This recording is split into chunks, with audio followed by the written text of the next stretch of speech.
नमस्कार. शिवडी विधानसभेतील सर्व रहिवासी बंधू भगिनींना मी या माझ्या निवेदनाद्वारे काही गोष्टी सूचित करू इच्छितो. कृपया आपण त्या ऐकून घ्याव्यात ही नम्र विनंती.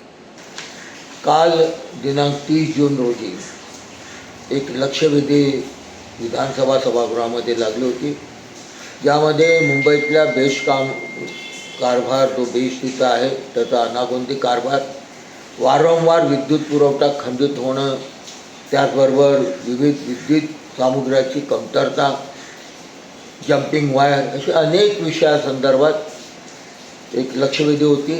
या लक्षवेधीच्या वेळी मी आमदार म्हणून आपल्या तीव्र भावना या विधानसभेमध्ये मांडल्या आणि सगळ्याच आमदारांच्या तीव्र भावना समजून आज माननीय विधानसभा अध्यक्षांनी त्यांच्या दालनामध्ये दुपारी 3 वाजता एक बैठक लावली होती. मुंबईतले आमदार आणि बेस्ट महाव्यवस्थापक, या बैठकीस मुंबईच्या माननीय जिल्हाधिकारी उपस्थित होत्या, बेस्ट महाव्यवस्थापक उपस्थित होत्या, त्याचबरोबर ऊर्जा खात्याच्या सचिव या देखील उपस्थित होत्या आणि माननीय अध्यक्षांच्या अध्यक्षतेखाली ही बैठक संपन्न झाली. या बैठकीत मी माझ्या मतदारसंघातील विविध समस्यांबाबत, BSTच्या कारभाराबाबत ज्या भावना व्यक्त केल्या त्या भावनांची दखलात घेतली गेली.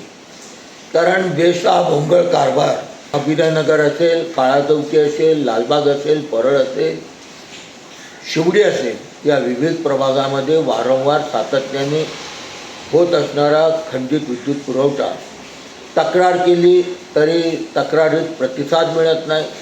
इतकंच नव्हे तर बेस्ट प्रशासनाकडे बसबार उपलब्ध नाही आहेत, केबल उपलब्ध नाही आहेत, मीटर बॉक्स उपलब्ध नाही आहेत.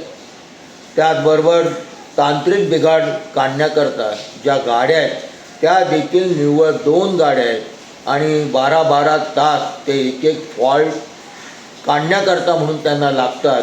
त्यामुळे रहिवाशांची प्रचंड त्रास होतो, अंधारात राहावं लागते, त्यांना विद्युत पुरवठ्यापासून वंचित राहावं लागते. काही इमारतींना त्यामुळे पाणी पुरवठा देखील खंडित होतो. हे मी अतिशय आग्रहाने मांडलं. त्याचबरोबर जे स्मार्ट मीटर आहे, या स्मार्ट मीटरची मालकी आमची आहे, त्याचे पैसे आम्ही भरले. ते जळलं, ते बदलायचं झालं, ते शिफ्टिंग करायचं झालं, ते नादुरुस्त झालं तर त्याचे अतिरिक्त पैसे ग्राहकांकडून वसूल केले जातात. इतकंच नव्हे तर नादुरुस्त झालं तर तरी देखील पैसे भरावे लागतात. मग आमच्या परवानगीशिवाय किंवा आम्हाला कळवल्याशिवाय कोणत्याही प्रकारचं स्मार्ट मीटर लावण्यात येऊ नये. आमची यापुढे मीटरला हात लावता कामा नये अशा प्रकारची आग्रही मागणी मी ह्या बैठकीमध्ये केली. आणि जर उद्या धमकवणार असाल आम्हाला परवानगी न घेता स्मार्ट मीटर लावण्याचा प्रयत्न केला तर जे काय परिणाम होतील हे बेस्टच्या कर्मचाऱ्यांनी भोगण्यास तयार राहावं अशा प्रकारची सूचना देखील मी केली. ह्या सगळ्या सूचनांची दखल माननीय अध्यक्षांनी घेतली आणि आज अतिशय सकारात्मक असे निर्णय माननीय अध्यक्षांनी दिले. इतकंच नव्हे तर त्याच्यामध्ये कायद्याची बंधनं देखील त्यांनी दाखवून दिली. या निर्णयामध्ये पहिला निर्णय दिला की जिथे स्मार्ट मीटर लावली गेलेली आहेत त्या स्मार्ट मीटरचं बिल हे पहिल्यापेक्षा जर फार मोठ्या प्रमाणात तफावत येत असेल तर जुनं बिल स्मार्ट मीटर लावून झाल्यानंतरचं नवीन बिल हे कृपया अर्धासकट आपण माझ्याकडे आणून द्यावं.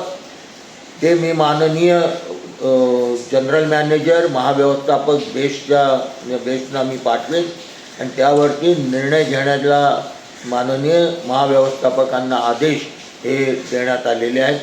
त्याचबरोबर यापुढे रहिवाशांच्या परवानगीशिवाय किंवा त्यांना व्यक्तिशः कळवल्याशिवाय, त्यांची मान्यता घेतल्याशिवाय एकही स्मार्ट मीटर लावण्यात येऊ नयेत अशा प्रकारचे आदेश माननीय अध्यक्षांनी दिलेले आहेत. इतकंच नव्हे तर एखाद्या कर्मचाऱ्यांनी असे जर मीटर लावण्याचा दुराग्रह केला तर माननीय मुख्यमंत्र्यांनी सभागृहामध्ये आश्वासित केलेलं आहे कोणावरही जबरदस्ती केली जाणार नाही स्मार्ट मीटर लावण्याकरता.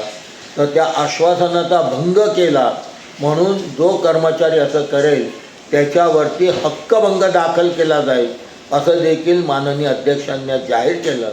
मी माननीय अध्यक्षांचं या भूमिकेचं स्वागत करतो आणि आपल्याला सर्व रहिवाशांना अवगत करू इच्छितो की कृपया आपल्या मान्यतेशिवाय एकही स्मार्ट मीटर लावून देऊ नका. आजच्या बैठकीचे मिनिट्स मी लवकरच आपल्यापर्यंत पोहोचवीन. ह्या मिनिट्सच्या आधारे जर कोणी अधिकारी आला त्याला ते दाखवून द्या आणि स्मार्ट मीटर लावण्यात परावृत्त करा, अशी या माझ्या निवेदनाद्वारे मी आपल्याला कळकळीची विनंती करतो आहे. कृपया आपण याची दखल घ्यावी आणि आपल्या मनाविरुद्ध कोण स्मार्ट मीटर लावत असेल तर त्याला तिथल्या तिथे प्रतिबंध घालावा, अशी मी आपणा साऱ्यांना विनंती करतो. धन्यवाद. जय हिंद, जय महाराष्ट्र.